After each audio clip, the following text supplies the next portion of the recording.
পবিত্র ঈদুল ফিতর উপলক্ষে রাজশাহী সিটি কর্পোরেশনের উদ্যোগে কর্মরত পরিচ্ছন্ন কর্মীদের মাঝে অনুদান প্রদান করা হয়েছে। প্রধানমন্ত্রী জনাব তারেক রহমানের পক্ষ থেকে এই অনুদান প্রদান করা হয়।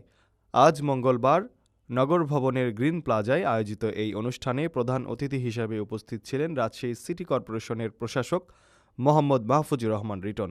অনুষ্ঠানে বক্তব্য রাখতে গিয়ে রাশিক প্রশাসক বলেন, আসুন আমরা এই রাজশাহী নগরীকে সুন্দর নগরী, সুখী নগরী, সবুজ নগরী, পরিষ্কার পরিচ্ছন্ন নগরী গড়ে তুলি।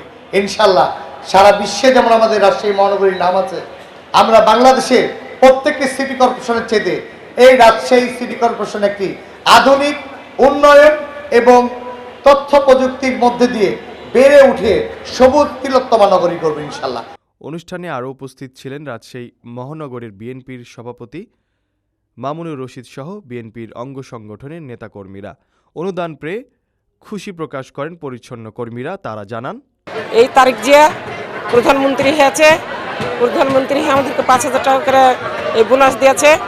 এই বোনাসের উপলক্ষে আমরা খুবই আনন্দ, আমরা খুবই খুশি। Salman Farhan, daily citizen voice.